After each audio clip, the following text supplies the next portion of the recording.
अस्सलाम वालेकुम। Inside story के साथ मैं मोहसिन बिलाल और मेरे साथ मौजूद हैं मरूफ एंकर राय साकब खरल। किसी तारुफ के मुहताज नहीं है। ज़मान पार्क में दिन और रात हमारे वहाँ पर इकट्ठे गुजरे हैं, लेकिन अब वो मौजू नहीं है। पीटीआई के एक बड़े जोशीले रहनुमा हैं शेर अफजल मरवत, अब उन पर एफआईआर दर्ज हो चुकी है। तो राय साहब, जो बोलता है उस पर एफआईआर दर्ज हो जाती है या अंदर चला जाता है, ये इलेक्शन तक ऐसे ही चलना है? मुहसिन भी इलेक्शन तक कैसे ही चलना है। और शेर अफजल मरवत देखें, सिर्फ शेर अफजल मरवत नहीं है, एक वकील नहीं रह गया। शेर अफजल मरवत वो वड़गया से हिट हुए हैं, मुझे नहीं पता वो कहाँ से हिट हुए हैं, बट शेर अफजल मरवत इस टाइम पाकिस्तान तहरीक इंसाफ के जो लीडरान हैं उनमें से वाहिद लीडर हैं जो जल्द से जुलूस कन्वेंशन करे जा रहे हैं। आपने केपी में देखा, दीर, करक, चित्राल, एक से बढ़ के एक से बढ़ के एक। और उसमें जो द वे ही स्पीक्स, जो उनका स्पीकिंग पावर है, जिस तरह वो मुखातिब होते हैं लोगों से, सो उनमें वो शोला बयानी और उनमें वो है कि वो लोगों को अपनी तरफ अट्रैक्ट कर लेते हैं। तो एट दिस मोमेंट तो कोई भी इस तरह का बंदा कि जो कहीं पे तहरीक इंसाफ के 4 लोग भी इकट्ठे कर ले, उसको तो उठाया जाएगा। और शेर अफजल मरवत ने तो हज़ारों लोग इकट्ठे करके दिखाए। मतलब इस्लामाबाद में जो एफआईआर आज थाना आपारा वाली आई है, आपने शायद पढ़ी है, नहीं पढ़ी, थाना आपारा वाली एफआईआर जो है उसमें बताया जा रहा है कि 4-5 हज़ार स्टूडेंट था जनाब। छोटे से एक जो ओपन एयर थिएटर है शक्करपड़िया वाला, वहाँ 4-5 हज़ार स्टूडेंट था। जहाँ ये तो अच्छी बात नहीं है पीटीआई के लिए। फिर पीटीआई के लिए अच्छी बात है, यही तो कह रहा हूँ कि जो अच्छी बात है वही उनके खिलाफ जाएगी। क्या बंदे नहीं इकट्ठे करने देने, फिर भी तुम बंदे इकट्ठे कर रहे हो, बंदे इकट्ठे कर रहे हो, चलो देते और एफआईआर दे दो। अब इमेजिन कीजिए कि शेर Afzal Marwat is a lawyer, वकील है, और पुराना वकील है, सीनियर आदमी है। यही अगर कोई तहरीक इंसाफ के कोई सादे रहनुमा होते जो वकील ना होते तो उनके साथ क्या हुआ होता। तो ये बताएं कि फिर लाहौर में इस तरह का हमें क्यों कोई चेहरा नजर लाहौर में आपको नज़र आया था ना, कौन सा? ये अजीम पहाड़ साहब वाला, वो काना वाला? जी काना वो वाला। इतने तो नहीं थे, वो चंद मतलब वकील ही थे ना, उन्होंने कोशिश तो की ना वर्कर कन्वेंशन करवाने की, घर पे रेड हुआ, फैमिली को हिरासा किया गया, उनकी वीडियोस आई बच्चियों की भी, वो सारा बेटा अंदर गया, भाई अंदर गया, खुद अंदर गए, अभी रिसेंटली बाहर आए हैं।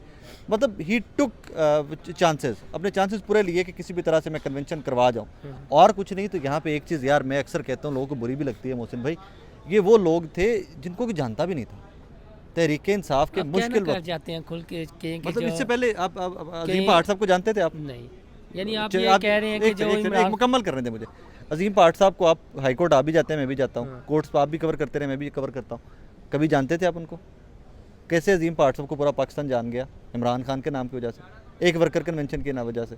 सो ये एक गोल्डन अपॉर्चुनिटी है पाकिस्तान तहरीक इंसाफ की लीडरशिप के पास, नई लीडरशिप पैदा करने की। और वो अब नहीं भी जितना भी दबाएंगे, शेर अफजल मरवत भी पैदा होगा, अजीम पहाड़ भी पैदा होगा, इस तरह के बहुत सारे लोग और भी पैदा होते हैं। तो ये बताएं कि वो तो हमारे सहाफ़ियों ने भी खाई हैं, तो टिकट उनका भी हक है या नहीं? मुझे लगता है सहाफ़ियों का कद टिकटों से बहुत ऊपर होता है, बहुत ऊपर होता है। I would be very honest. वकला का भी होता है भाईजान? नहीं नहीं नहीं नहीं, वकला का तो लीगली अलाउड है ना, मतलब कायदे आज़म भी वकील थे और साथ पॉलिटिशियन थे। मुझे कोई दिखा दे सहाफ़ी जो सहाफ़ी भी है और साथ पॉलिटिशियन भी है। हमारा तो कॉन्फ्लिक्ट ऑफ इंटरेस्ट ही बहुत है ना, स्ट्रेट अप। भाईजान ये मोहसिन नकवी, आमिर मीर, मोहसिन ये नकवी साहब ने एक दिन क्या स्टेटमेंट दी है? कौन सी? मोहसिन नकवी साहब ने, उन्होंने कहा कि भाई मेरा काम है इलेक्शन करवाना, जिस दिन इलेक्शन कमीशन ने इलेक्शन करा दिया मैं जाके सहाफ़ियों के साथ वापस बैठ जाऊँ, एंड ऑफ द स्टोरी। हम क्रिटिसाइज कर सकते काम हैं, वो साफ़ियों वाले का हम क्रिटिसाइज कर सकते हैं इस पर। एक और चीज़, इसमें लोगों को बहुत सारी मिसकंसेप्शन है, मैं इसके ऊपर बड़ी देर का चीखता चिल्लाता आता हूँ, लोग समझते नहीं उस बात को। न्यूज़ मैनेजर और वर्किंग जर्नलिस्ट दो अलग चीज़ें हैं। मीर शकीलुर रहमान न्यूज़ मैनेजर हैं, वो चैनल को मैनेज करते हैं, मालिक है चैनल के, जर्नलिस्ट नहीं है। वो खुद से कहते हैं कि व्यापारी हूँ भाई, साफ़ी नहीं हूँ। मोहसिन नकवी साहब CNN में थे तो जर्नलिस्ट थे, जब चैनल के मालिक बन गए तो वो न्यूज़ मैनेजर हैं। अब वो न्यूज़ इंडस्ट्री को या अपने चैनल्स को मैनेज करते हैं, he is not working journalist. Aamir Mir साहब का googly TV and all that, do you think is a working journalist? आप खुद दिल पे हाथ रख के बताएं कि मीर साहब is working journalist? Working journalist नहीं है। सहाफ़त में से लोग ट्रांसफॉर्म होकर, ग्रो करके, इवॉल्व करके आगे चले गए हैं। हाँ, फहद हुसैन साहब के ऊपर हम क्रिटिसाइज कर सकते हैं कि वर्किंग जर्नलिस्ट भी हैं, कभी कहते हैं मैं पॉलिटिशियन हूँ, कभी कहते हैं वर्किंग जर्नलिस्ट। जर्नलिस्ट। लेकिन आप तो आगे हैं ना दोबारा इंडस्ट्री लेकिन उन्होंने कहा कि मैं दोबारा कभी भी नहीं आऊँगा ना। बहुत सारे लोगों ने ये भी तो कहा कि जब मैं हम चले गए जनाब पॉलिटिक्स में चले गए तो हम दोबारा कभी भी नहीं आए। देखें वो पोर्टफोलियो छोड़ के आ तो गए हैं ना, व्हाट्सएवर, लेकिन वो क्रिटिसिज्म उनके और ऊपर। नजम सेठी साहब भी आई थिंक जर्नलिज्म की जिस राज पे चले गए, जितना टाइम उन्होंने काम कर लिया हुआ है उसमें आके, अब तो उनको जर्नलिज्म से वैसे ही रिटायरमेंट ले लेनी चाहिए। वैसे ही चेयरमैन PCB भी रहे हैं, केयर टेकर CM भी रहे हैं, ब्ला ब्ला ब्ला ब्ला। और वो भी आई थिंक वर्किंग जर्नलिस्ट, मैं तो उनको कम बोलूँगा, वो भी न्यूज़ मैनेजर हैं। अच्छा, आपकी PTI के हलकों से काफ़ी याद अल्लाह भी है, ये कह लें कि आपके अंदर सभी के की, आपकी भी आपके अंदर के सोर्स भी हैं। इंट्रा पार्टी इलेक्शन अगर हो जाते हैं, हो रहे हैं, तो कौन फेस देख रहे हैं फिर?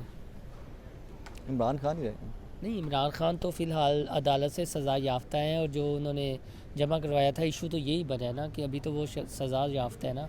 सस्पेंडेड, हाँ ठीक है, सेंटेंस इज सस्पेंडेड। लेकिन अभी तक सॉरी नाअहल हैं, अभी तक नाअहल तो है ना।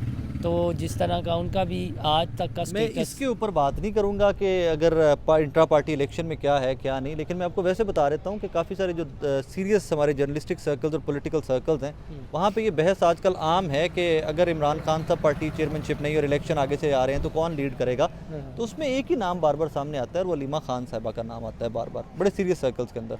अब I don't know what is family politics और फैमिली उनकी कहाँ स्टैंड करती है, खान साहब फैमिली में से यानी किसी बंदे परवेज़ लाई नहीं है उसमें शुमार हो रहे। आई डोंट थिंक सो, क्योंकि वो खुद जेल के अंदर है ना। अच्छा, हमें लास्ट में बताइए जो बुशरा बीबी की गाड़ी वाला वाक़या हुआ है, इसको एज अ जर्नलिस्ट आप किस अंदाज से देखने मैं तो जर्नलिस्ट उसको देखते नहीं हूँ, मैं तो पाकिस्तानी होते इसको हाँ। देखता हूँ भाई, हमारे इख्तियार ये नहीं है। मैं तब भी गलत कहता रहा जब आप कुलसूम बीबी के बारे में बकवास करते थे लोग, मैं तब भी गलत कहता रहा जब मुझे पता चला, जब हम ज़रा होश में आए तो हमने देखा कि जी माजी में बेनज़ीर भुट्टो शहीद की फ़ोटोज़ पिकवाई जाती थी, मैं तब भी गलत कहता था। मैं जब बेनज़ीर भुट्टो शहीद के बारे में असेंबली में शेख रशीद साहब गलत ज़ुबान इस्तेमाल करते थे तब भी गलत कहता हूँ उसको भी। मरियम नवाज़ साहबा के बारे में घटिया ज़ुबान इस्तेमाल की जाती है, मैं वहाँ पर भी गलत कहता हूँ, और आज तो तमाम तर हदें जो हैं वो वहाँ पर क्रॉस। लेकिन आज तक आपने सनम बलोच को गलत नहीं कहा था। सनम बलोच कौन? और सनम जावेद, सॉरी। सनम जावेद, देखिए मेरे डिफरेंसेस अपनी जगह के ऊपर है, हर बंदे के साथ डिफरेंसेस हैं। आप ठीक है, मैं आपके साथ ठीक हूँ। लेकिन ये मुझे ये बताया सीरियस नोट के ये जो ख़वातीन की पॉलिटिक्स और ख़वातीन के हवाले से इनकरेज किया जाना चाहिए। ये मीडिया की तो ज़िम्मेदारी है, लेकिन सियासतदानों की कितनी बड़े ज़िम्मेदारी है बाशमूल नवाज शरीफ, इमरान खान और आसिफ किस अली नवाज ज़रफ़ी। शरीफ की बात करते हैं? मतलब इसमें सबके सब इस मामले में नंगे हैं। वही नवाज शरीफ साहब जो आए दिन औरतों के ऊपर जुमले कस रहे होते हैं कि हमारे जलसों में हमारी माएँ बहनें बेटियाँ नहीं नाचती। आके नहीं करना चाहिए ना, मियाँ सबको जेब नहीं देता। ये कोई खिलंडरा हो, कोई नौजवान हो, कोई इस तरह की औरतों के बारे यार, वो में चौथी बार के वज़ीर आज़म बनने तो जा इसका रहे हैं, आप मतलब है कहते हैं वो कुछ भी जेब कह नहीं दें। देता वो कोई इसका मतलब कुछ भी कह दें।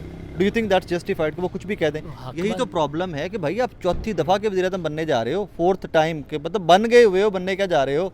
अभी आपके प्रोटोकॉल, आपके सारे मामला तो चौथी वज़ीर आज़म वाले चल ही रहे हैं पहले। वो अगले दिन हफीजुल्लाह न्याज़ी साहब कह रहे थे हो सकता है जी कौमी हुकूमत बना दी जाए इलेक्शन के बगैर ही। नवाज शरीफ वज़ीर आज़म माइनस तहरीक इंसाफ और सारे हुकूमत का नहीं, हिस्सा। माइनस तहरीक इंसाफ फिर कैसे हो जाएगी? अब वो कौमी हुकूमत बनेगी विदाउट इलेक्शन तो फिर ऐसे कोई खाता होगा नहीं, ना। कौमी तहरीक को- इंसाफ को माइनस करने के लिए सारे इकट्ठे हुए हैं। आप फिर लफ्ज़ तहरीक इंसाफ ना लें, आप इमरान खान लफ्ज़ लें, आप तहरीक इंसाफ मैं ना लें। सियासी जमात की बात कर रहा हूं। हाँ। मैं सियासी जमात की बात नहीं, कर रहा हूं। आप- मैं डेमोक्रेट हूँ, हाँ। मैं जमहूर पसंद हूँ, मैं सियासी जमात की बात करूंगा, बेशक आप ही उनके वर्कर क्यों ना हो, मैं आपकी बात तो करूँ। अगर बल्ला हुआ बैलेट पेपर पे तो फिर- बल्ला ना भी हो फर्क नहीं पड़ता। ये आप लोग की 90s के इलेक्शन निकाल के आईजीआई वाले देखिए, बल्ला साइन चेंज भी हो जाए तो फर्क नहीं पड़ता। नया साइन तो अलॉट होगा ना पार्टी को, कोई ना कोई, फर्क नहीं पड़ता इन चीज़ों से। ये गलतफहमी होती है कि जिनको वो साइन दिया गया था वो 6 सीटें जीते रहे, जिनको साइन नहीं दिया, जिनसे लेके वापस दिया वो 70 सीटें और जीते। ये लास्ट में टाइम पीटीआई अपनी हिकमत अमली बदलती रह रही है सिचुएशन के हिसाब से पॉलिटिकली।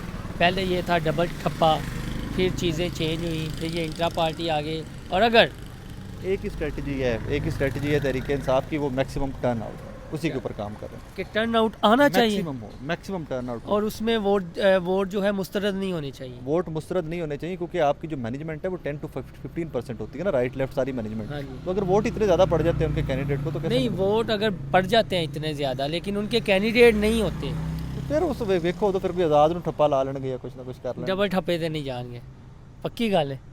ओके जी, राय साकब खरल हमारे साथ मौजूद थे। जाते जाते ख़बर भी दे गए हैं कि डबल ठप्पा नहीं लगाएंगे, लेकिन अभी तक हमारी इतलात ये हैं कि फ़िलहाल तो डबल ठप्पे तक की पॉलिसी है। आगे देखें कोई रिलीफ मिलता है या रिलीफ की सूरत हाल बनती है तो फिर हिकमत अमली चेंज हो सकती है। और जहाँ तक इमरान खान के बाद पीटीआई का चेयरमैन कौन होगा या पीटीआई को कौन संभालेगा, तो राय साहब ने ये कहा है कि जो हलकों में नाम डिस्कस हो रहा है वो एक नाम है, और वो नाम है अलीमा खान साहिबा का। आप हमारा चैनल इनसाइड स्टोरी लाइक और सब्सक्राइब करना ना भूलिएगा। अल्लाह हाफिज़।